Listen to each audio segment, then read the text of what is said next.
everything, I wanted to just take a few moments because, you know, most of you know I've been in the business quite a while, right? Actually, this next month will be 15 years of me signing my AMA and getting an agent code, just like you did, right? Brand new in the business.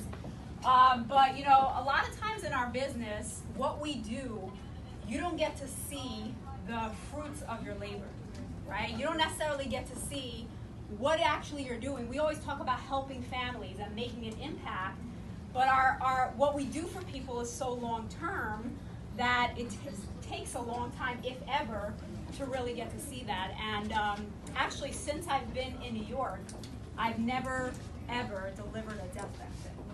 And I guess you could say that's a good thing, right? Because we've helped a lot of families. But, you know, someone that is very dear to me actually recently, a few months ago, called me and very shocking news that her husband passed away. And we actually have here today a check to deliver to her.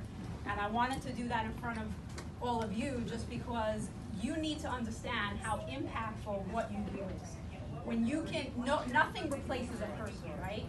But money can ease the pain of what someone has to go through financially when someone loses a loved one. So we are so fortunate to actually have this woman here who took the time out of her schedule only a couple months after, you know, going through something like this, losing her husband, to come down and not just to receive her check, but to actually share a message with you about how important it is what you do. So if everyone can stand up and welcome Barbara.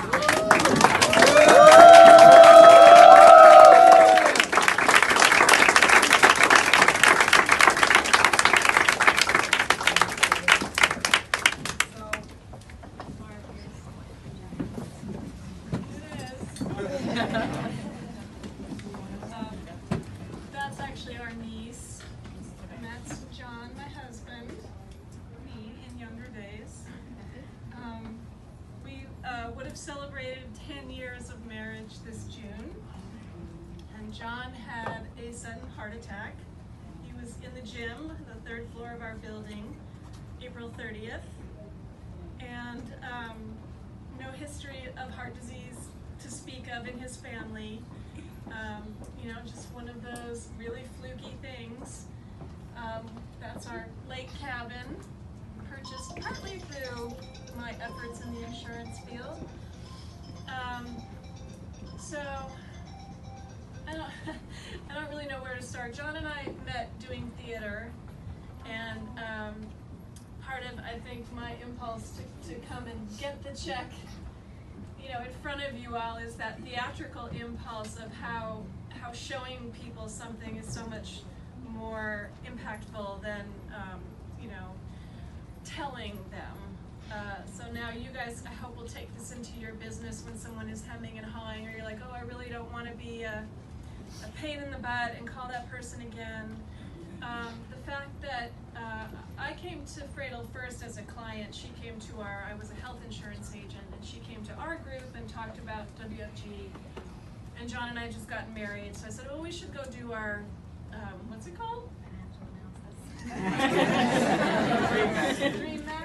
Yeah, we used to call it, no, we call it financial. So we came in and we did that, and you know, we committed to some cash value life insurance products, and actually John's insurance was only $100,000 permanent life and $400,000 term life. And so then there was a big event coming up, and we wanted promotions, and I thought, well, what's going to happen when he turns 70? I better get him some more life insurance. So I got a second policy, and I share that with you to say that you know, it all fits together here at WFG, right? Like you get excited about the big events, and that makes you work a little harder. And in my case, it actually benefited me as much or more than it benefited the team, and whoever at our upline was, you know, I wanted to help the team reach a goal, but really I ended up really helping myself by making sure we were adequately insured. And you know, the fact that a lot of it was term life, which I thought, well, that's stupid, we're never going to see that benefit. Well, in fact we did. So, you know, when you're trying your darndest to tell somebody about the value of cash value life insurance. Don't think you're failing if in fact what you end up selling them is term life, and maybe more term life than they thought they needed, because in a moment like this you're really glad to have everything that you have. And it's interesting because I have two policies. We had two different death benefits, one level, one increasing, is that what it's called? And so this policy, clearly I thought, well, I'm going to do a level death benefit because I want the cash in later years. Whereas the other policy was increasing, so we saw the returned cash to us and the increasing benefit.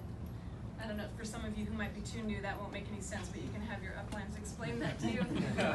And then in this check, I was like, what about all that cash? And I was like, oh, I chose the level death benefit thinking I would use, that the cash would accumulate for later years. So all those things really do come into play, and it's really interesting to be a living case study of both ways a death benefit